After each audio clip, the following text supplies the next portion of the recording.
South ఇండియాలోనే biggest sorry store మన Varahi silks మన విజయవాడ ఎంజీ రోడ్లో ప్రారంభం. వనవాసానికి వెళ్ళారు కదా, వనవాసం నుంచి బయటకు వచ్చినాక అలా కలర్ తగ్గారు అంటే వనవాసంలో ఏమన్నా ఇదైందా అనేసి. వనవాసం అనేది ఏముంటుంది, కొంతకాలం తోబుదూర్ ప్రకాష్ రెడ్డి గారు నియోజకవర్గాన్ని వదిలి వనవాసంలో అజ్ఞాతవాసం అనుకోవచ్చు, వనవాసం అనుకోవచ్చు, యాంటిసిపేటరీ బెయిల్స్కి అప్లై చేశాము. అదేవిధంగా క్వాష్ పిటిషన్స్ వేసాం కేసును రద్దు చేయమని. ఈ క్వాష్ పిటిషన్స్ రీచ్ అయ్యి జడ్జిమెంట్ వచ్చేటప్పటికి 45 days పట్టింది.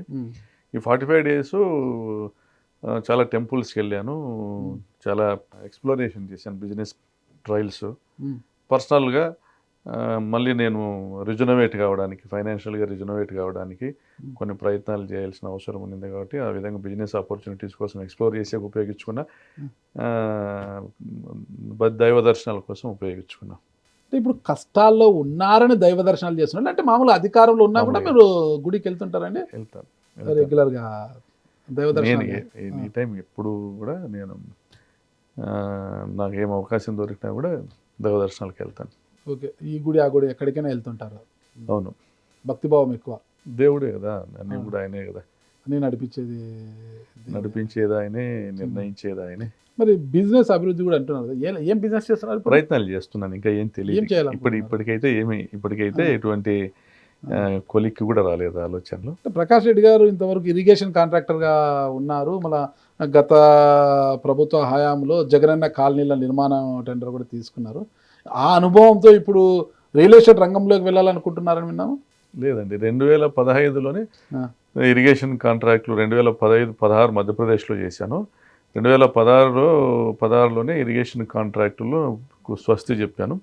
Full fledged politician. కానీ అప్పటి నుంచి అనంతపూర్లోనే ఉన్నా. తర్వాత మీరు చెప్తున్న హౌసింగ్ కన్స్ట్రక్షన్ వచ్చేసి 2021 అనుకుంటా. నా తమ్ముడు, మా చిన్నాయన కొడుకు ఒక సంస్థను, రాక్రీట్ ఇన్ఫ్రాస్ట్రక్చర్స్ అనే ఒక సంస్థను ఏర్పాటు చేసుకున్నాడు. ఆయన చేసినాడు అది హౌసింగ్ యాక్టివిటీ. అంతేగాని ఎప్పుడు కూడా నేను బిజినెస్ చేయక దాదాపుగా ఇప్పుడు 9 సంవత్సరాలు అయిపోతుంది. అంటే చాలా తెలివిగా చేశారండి. చిన్నాయన కొడుకు ద్వారా పెట్టి, కొడుకుని డైరెక్టర్గా పెట్టి చాలా తెలివిగానే చేశారు. వర్కులు మీరు చేస్తారు. ఎందుకంటే మీరు ఒక ఎమ్మెల్యేగా ప్రజాప్రతినిధులు పెట్టి చేస్తే అది అధికారాన్ని ఉపయోగించుకు తెచ్చుకున్నారని ఒక పేరు లేకుండా చాలా తెలివిగా ఏర్పాటు చేయించారులేండి. అది మీరు ఛానల్ మారినా మీ మనస్తత్వం, మీ ఆలోచన విధానం మారలేదు నాగరాజన్న. అది ప్రజాసేవ. 1,80,000 ఇల్లు నిర్మాణం చేయడం అనేది ప్రజాసేవ. జగన్ గారు మాట ఇచ్చారు కాబట్టి, జగన్ గారు మాట డబ్బు ఎక్కువ ఉంటే మన డబ్బులు ఇవ్వడం కాదు, మన సర్వీసెస్ లెండ్ చేయడం, మన సేవలను ప్రజల కోసం ఉపయోగించడం. జగన్ గారు 1,80,000లోనే ఇల్లు కట్టించి ఇస్తాననేసి మాట ఇచ్చారు కాబట్టి దాన్ని నిలబెట్టడానికి కోసం ఆయనకి అండగా నిలబడ్డా నేను. రాక్రీట్తో సహా అనేక సంస్థల్ని ఆ రోజు వాళ్ళని బతిమాలుకొని తీసుకొచ్చి, మీకు ఈ డిజైన్ ప్రకారం మీరు 1,80,000లో ఇల్లు కట్టొచ్చు అనేసి వాళ్ళందరికీ కూడా కన్విన్స్ చేసి తీసుకొచ్చి ఆ కార్యక్రమాన్ని చేపట్టాం. గ్రూపరేషన్ చేయించారు చెప్పండి, మీకు వచ్చిన ఇల్లు మీరు చేయించిన గ్రూపరేషన్? అది నాకు సంబంధం లేని విషయం. You can ask the present minister for housing. నాకు సంబంధం లేని విషయం. అది దాదాపుగా 350 కంపెనీలు పనిచేసాయి. అందులో రాక్రీట్ ఒకటి. 350 సంస్థలు పనిచేసాయి. నిర్మాణం అనేది నువ్వు స్టేజ్ వైజ్ ఉంటుంది. దానికి పేమెంట్స్ కండిషన్స్ ఉంటాయి. ఆ పేమెంట్స్ ఇచ్చేటువంటి పరిస్థితిని బట్టి చేస్తారు. యాక్చువల్గా ప్రభుత్వం నుంచి ఎవరు కూడా ఏ కాంట్రాక్ట్ ఇవ్వలేదు. ప్రభుత్వానికి, ఆంధ్రప్రదేశ్ రాష్ట్ర ప్రభుత్వానికి ఇళ్ల నిర్మాణానికి ఎటువంటి సంబంధము లేదు. లబ్ధిదారునికి కేంద్ర ప్రభుత్వం డబ్బులు ఇస్తుంది. లబ్ధిదారుడు తమకు కావలసినటువంటి మేస్త్రిని ఎన్నుకునేటువంటి హక్కు వాళ్ళకు ఎన్నుకున్నారు. అటువంటి మేస్త్రిలో రాక్రీట్ ఒకటి. 350 కంపెనీలు నాకు తెలిసి 350, 850 ఉన్నాయి. అందులో ఇది ఒకటి, అంతే. ఓకే, ఇంకా మనం ఆ కాంటాక్ట్లో పక్కన పెట్టేసి అసలు రాప్తాడులో ఏం జరుగుతుంది? తోబుదుర్తి సోదరులు కావచ్చు, తోబుదుర్తి ప్రకాష్ రెడ్డి గారు ఎవరితో పోరాటం చేస్తున్నారు అక్కడ? ఏముందన్న, రాప్తాడులో దౌర్జన్యాలు జరుగుతాయి. నాకు తెలిసి మీకు కనపడే ఉంటుంది. రాప్తాడులో 14 ఏళ్ల బాలికను గ్యాంగ్ రేప్ చేసింది పరిటాల సునీత గ్రామానికి సమీపంలో తెలుగుదేశం పార్టీ అనుచరులు. ఆమెకు ముఖ్యులు గ్యాంగ్ రేప్ చేశారు, సామూహిక అత్యాచారం చేశారు. చేసే సమయంలో మీ అనుచరులు ఎవరైనా కొన్ని నెలల సమాజం చేసే వాళ్ళు చేసే మీ అనుచరు అది చాలా దాని గురించి మనం డిస్కస్ చేయాలని బాధ. అసలు మానవత్వం ఉండేవాడు ఎవరు కూడా వాళ్ళని క్షమించకూడదు. కానీ టీడీపీ వాళ్ళని మీరు ఆరోపిస్తున్నారు కదా, అంటే మీ మనుషులు ఎవరైనా అక్కడ ఉండి చూశారా? పోలీసులు ఇన్వెస్టిగేట్ చేశారు నాగరాజన. ఒక మర్డర్ పలానా వాళ్ళు చేశారంటే పోలీసులు ఇన్వెస్టిగేట్ చేసి తేలుస్తారు వీళ్ళే చేశారనేది.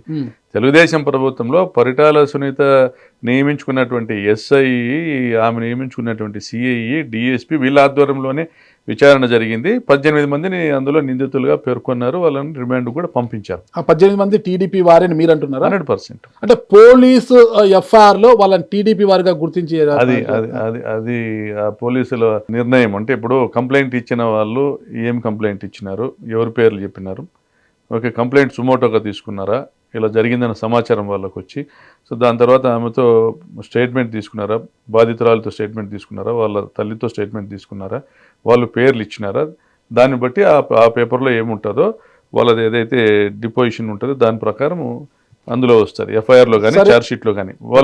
వాళ్ళు పొలిటికల్ పార్టీకి బిలాంగ్ అవుతున్నారు పలానా పార్టీకి అని చెప్పడం అనేది ఏ సందర్భాల్లో వస్తుంది అంటే, రెండు రైవల్ వర్గాలు ఘర్షణ పడినప్పుడు వీళ్ళు ఈ పలానా పార్టీ వీళ్ళు పలానా పార్టీ అనేది వస్తుంది. But as a MLA, ex-MLA of Raptadu, నేను 15 సంవత్సరాలుగా ఆ ప్రాంతంలో రాజకీయాల్లో ఉన్నాను కాబట్టి వీళ్ళందరూ ఎవరైతే ఈ సంఘటనలో పాల్గొన్నారో వాళ్ళంతా తెలుగుదేశం పార్టీ సానుభూతి పరులని నాకు పోలీస్ వర్గాల ద్వారా తెలిసింది. నాకున్నటువంటి మా పార్టీ సమాచార వ్యవస్థ ద్వారా కూడా తెలిసింది. ఇప్పుడు మనం ఏ నేరం చేసినా వెనకేసుకొచ్చుకునే వాళ్ళు ఉన్నారనేది ఒక ధైర్యము. పరిటాల కుటుంబానికి వాళ్ళు అనుచరులుగా పనిచేస్తూ ఉన్నారు కాబట్టి, ఆమె ఎమ్మెల్యేగా ఉంది, చంద్రబాబు ముఖ్యమంత్రిగా ఉన్నారు కాబట్టి వచ్చిన ధైర్యమా? మీరు ఎగ్జామిన్ చేసుకొని ఆ ధైర్యాన్ని చంపండి. నంబర్ 2, దిక్కుమొక్కు లేని ఒక అమ్మాయి, తెలుగుదేశం పార్టీ సానుభూతి పరురాలి మనవరాలు కుమార్తె అయినటువంటి ఆ అమ్మాయి, వాళ్ళ తండ్రి చనిపోయినాడు, వాళ్ళ తాత తెలుగుదేశం పార్టీ 2024 ఎన్నికల్లో గెలిచినప్పుడు ప్రచార రథం మీద నుంచి కింద పడి చనిపోయినాడు. అంటే వీరు మా పార్టీకి సంబంధించిన కుటుంబం, ఈ కుటుంబాన్ని కాపాడుకోవాలా, వీళ్ళకి తృణమో పనమో ఇచ్చి ఆ పాపను చదివించాలా, ఆ కుటుంబాన్ని ఆదుకోవాలనేటువంటి ఐడియాలజీ లేని పరిస్థితిలో అది ఒక ఉన్మాదమా, రాక్షస రాజ్యమా, ఆటవిక రాజ్యమా? అంటే పాము తన గుడ్లను తాను మింగినట్టుగా కాదా? సో ఇటువంటి విధానము కరెక్ట్ కాదంటే, మానవతా కోణం అనేది పరిపాలకుల్లో ఎప్పుడైతే కనపడుతుందో, నిష్పక్షపాతమైనటువంటి వ్యవహార శైలి కనపడుతుందో అప్పుడు ఇటువంటి పరిస్థితులు ఉండవు. మేము అధికారంలో ఉన్న 5 సంవత్సరాల్లో కూడా ఎక్కడ కూడా ఇటువంటి దుర్మార్గాలు జరగనేలేదే. జరిగినా తప్పనిసరిగా చర్యలు తీసుకున్నామే, కఠినమైన చర్యలు తీసుకున్నామే, బాధితుల పక్షానే మాట్లాడినామే. ఇప్పుడు కూడా బాధితుల పక్షానే మాట్లాడుతున్నాం కదా. కేసులు అయ్యాయి. అమ్మాయిని పరామర్శించాల్సిన బాధ్యత ఒక మహిళగా, ఒక శాసనసభ్యురాలుగా, 6 సార్లు ఆ ప్రాంతం నుంచి గెలిచినటువంటి ఒక కుటుంబానికి సంబంధించిన మహిళగా ఆమె పక్క గ్రామానికి సంబంధించిన అమ్మాయిని పరామర్శించి సాయం చేయాల్సినటువంటి బాధ్యత ఆమెకుంది. ఆమె రాజకీయమే చూసుకుంది. నేను ఈ అమ్మాయిని పరామర్శిస్తే ఈ కేసులో ముద్దాయిలు వాళ్ళందరూ కూడా నాకు వ్యతిరేకమవుతారని రాజకీయమే చూసుకుంది. మేము రాజకీయం చూసుకోలేదు. మేము ఈ బాధితురాల పక్షాన మాట్లాడినాం, ఒక బిడ్డ పక్షాన మాట్లాడినాం, దళిత బిడ్డ పక్షాన మాట్లాడినాం. దాన్ని కూడా రాజకీయం చేసినారు. ఒక కులానికి సంబంధించిన వాళ్ళందరినీ ప్రకాష్ రెడ్డి కేసులో జైల్లో కేసులు పెట్టించినాడు. నాకే దిక్కు లేదు, నా మీదనే 4 కేసులు పెట్టినారు. నేనే క్వాష్ పిటిషన్స్ చేసి, యాంటిసిపేటరీ బెయిల్స్ చేసి ఊర్లు తిరగాల్సి వస్తూ ఉంది. పరామర్శకు వెళ్ళిన మీపై ఎందుకు కేసులు పెట్టారు? వినండి, మేము చెప్పితే పోలీసులు కేసులు పెడతారా? కానీ ప్రచారం అలా చేస్తూ ఉన్నారు. పరిటాల అనుచరులు చేస్తున్న ప్రచారం ఏంటంటే ప్రకాష్ రెడ్డి కేసులు పెట్టించారు. అంటే మీరు చేసింది తప్పు కాదు, మీ నాయకురాలు మిమ్మల్ని సరిదిద్దుకోమని మీకు చెప్పలేదు, దాన్ని ఆ తప్పును ఖండించలేదు, కాబట్టి మీరు ఈరోజు ఈ నేరము ప్రకాష్ రెడ్డి మా పైన కేసు పెట్టించడం నేరం అంటున్నారు. వాళ్ళు చేసిన తప్పు కదా. ఇది మానాలా? కుల వ్యవస్థనో ఓట్ల వ్యవస్థనో మనం సపోర్ట్ చేసుకుంటూ ఉంటే సామాన్యులకు రక్షణ ఉండదు. రెండోది, నేను పేరూరు గ్రామానికి ఆ రోజు వెళ్ళాల్సిన పరిస్థితి ఉంది. అయితే మా చిన్నాయన రామ్మోహన్ రెడ్డిది వైకుంఠ సమారాధన జరుగుతూ ఉంది. 12 గంటల వరకు నేను అనంతపురంలో ఉన్నా. సో ఆ రోజు స్టేట్ ఎస్సీసెల్ ప్రెసిడెంట్గా గతంలో ఉండి మాజీ మంత్రి మేరుగు నాగార్జున గారు అనంతపురం వచ్చారు ఆ కుటుంబాన్ని పరామర్శించాలని. సో వచ్చినారు. ఆయనతో పాటు పెర్నోవలేసు ఎస్సీసెల్ లీడరు, మా నియోజకవర్గ ఎస్సీ దళిత నాయకులు అందరూ కూడా ఆయన తీసుకొని బయలుదేరారు. శైల్యనాథ్ గారు కూడా వాళ్ళతో జాయిన్ అయ్యారు. సో పేరూరుకు బయలుదేరారు. ఉష శ్రీచరణ్ గారు కూడా పార్టీ అధ్యక్షురాలు, వాళ్ళందరూ కూడా పేరూరు వెళ్ళాల్సిన పరిస్థితి ఉంది. నేను ఈ కార్యక్రమంలో ఉన్న వైకుంఠ సమారాధన కార్యక్రమంలో ఉన్నానన్నా, మీరు వెళ్ళండి, నేను I will command join you అని చెప్పాను. సో వీళ్ళని అడ్డగిచ్చారు. మళ్ళీ మేము పేరూరు మద్దిల చెరువు వరకు వెళ్ళగా అక్కడ మమ్మల్ని పోలీసులు ప్రివెంటివ్ అరెస్ట్ చేశారు. సో 10 గంటల సమయంలో ఆ ప్రాంతానికి ఆత్మకూరు నుంచి వచ్చినటువంటి వైఎస్ఆర్సీపీ కార్యకర్తలు ఎవరైతే ఒక జీపులో పోయినారో వాళ్ళపైన దాడి చేసినారు టీడీపీ వాళ్ళు. పేరూరులో హుటాహుటిన ఏం చేశారంటే, పరిటాల సునీత గారు ఏం చేశారంటే, సంవత్సరీకం జరుగుతోంది కదా తెలుగుదేశం పార్టీ, ఏమంటారు దాన్ని, సంవత్సరము ప్రభుత్వం నడిపిన తర్వాత విజయోత్సవాలు చేసుకుంటా ఉన్నారు పేరూరులో. ఆ కార్యక్రమాల్లో అదే పనిగా రామగిరిలో మండల కేంద్రంలో ఏర్పాటు చేసిన కార్యక్రమాన్ని పేరూరుకి షిఫ్ట్ చేసి అక్కడ అందరినీ మొబిలైజ్ చేసి వాళ్ళను ప్రొవోక్ చేసి మన ఈ రాష్ట్ర నాయకులు మాజీ మంత్రులు ఉషశ్రీ చరణ్, శైలజనాథ్ గారు, మేరునాగార్జున గారు వీళ్ళందరూ వస్తున్నారు, ప్రకాష్ రెడ్డి వీళ్ళందరూ వస్తున్నారని అక్కడికి వచ్చినటువంటి మా వైసీపీ కార్యకర్తలపైన దాడులు చేసి వాళ్ళ వాహనాలు ధ్వంసం చేసి, దాంట్లో మరి ఒక కానిస్టేబుల్ మేము ఇక్కడ ప్రభుత్వ కార్యక్రమం జరుగుతుంది మీరు రాకూడదంటే అని అడ్డుకున్నట్లు, దానికి మమ్మల్ని ప్రకాష్ రెడ్డి పంపించాడు, మీ ఎంతో చూస్తాడు మా ప్రకాష్ రెడ్డి అని వాళ్ళు అన్నట్టుగా ఒక కేసు ఆయనతో కంప్లైంట్ తీసుకొని పెట్టించి, నేను ఎక్కడో వైకుంఠ సమారాధనలో ఉన్నవాడిని, దాదాపుగా 70 కిలోమీటర్ల దూరంలో ఉన్నాను, నన్ను కేసులో పెట్టి నా ప్రొవకేషన్ మీద ఇది చేశారని పెట్టారు.